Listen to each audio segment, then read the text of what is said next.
নমস্কাৰ প্ৰিয় বন্ধুসকল, আপোনালোকৰ নিশ্চয় বুকুখন দুৰু দুৰু কঁপিছে নহয় জানো? মই কিহৰ কাৰণে কৈছোঁ আপোনালোকে নিশ্চয় গমেই পাইছে। পিছে মই কৰোনা ভাইৰাছৰ কথা কোৱা নাই।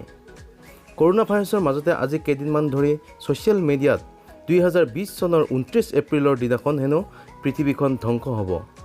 এই খবৰটোৱে এতিয়া সমগ্ৰ বিশ্ববাসীক চিন্তাৰ কাৰণ হৈ পৰিছে। কিন্তু চাওঁতে চাওঁতে আৰু কেইঘণ্টামানহে বাকী। কিন্তু বন্ধুসকল, আপোনালোকে যিটো পৃথিৱী ধ্বংস হোৱাৰ কথা শুনি আছে বা চাই আছে সেইটো একেবাৰে মিছা নহয়। কিন্তু ভিডিঅ'টো শেষলৈকে চাওক, নিশ্চয় গম পাব। ভিডিঅ'টো আধাকৈ এৰি নাযাব যদিহে আপুনি ইয়াৰ বিষয়ে সঠিক তথ্য জানিব বিচাৰে। অহা 29 এপ্ৰিলৰ দিনাখন পৃথিৱীক এটা উল্কাপিণ্ডই তাৰ কক্ষপথেৰে আহি খুন্দা মাৰিব, যাৰ গতিবেগ প্ৰতি ঘণ্টাত 31,000 কিলোমিটাৰ।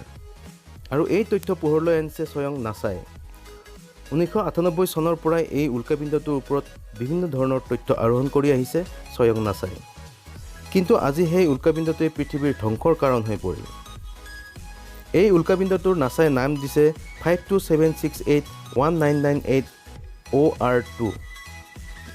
যদিহে এই উল্কাপিণ্ডটোৱে পৃথিৱীক খুন্দা মাৰে তেতিয়া এই পৃথিৱীৰ মহাপ্ৰলয়ৰ সৃষ্টি হ'ব।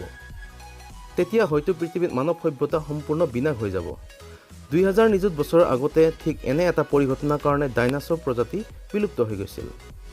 এতিয়া প্ৰশ্ন হ'ল 2020 চনৰ 29 এপ্ৰিলৰ দিনটোৱে হ'ব নেকি মানৱ সভ্যতাৰ শেষ দিন। এই ক্ষেত্ৰত নাছাই কৈছে যে এই উল্কাপিণ্ডটো পৃথিৱীৰ পৰা 39,08,790 মাইল দূৰত্বৰে গতি কৰিব। ইয়াত পৃথিৱীবাসীয়ে ভয় খোৱাৰ কোনো কাৰণ নাই। স্বয়ং নাছাই এই কথা স্পষ্ট কৰি দিছে। গতিকে আপুনিও নিশ্চিন্ত থাকক, ভয় নাখাব, মাত্ৰ ভগৱানৰ ওচৰত বিশ্বাস ৰাখক।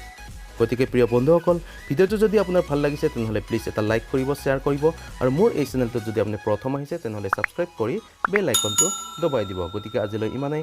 আৰু এটা ভিডিঅ'লৈ আপোনালোকৰ ওচৰলৈ অহাৰ প্ৰতিশ্ৰুতিৰে আজিলৈ ধন্যবাদ।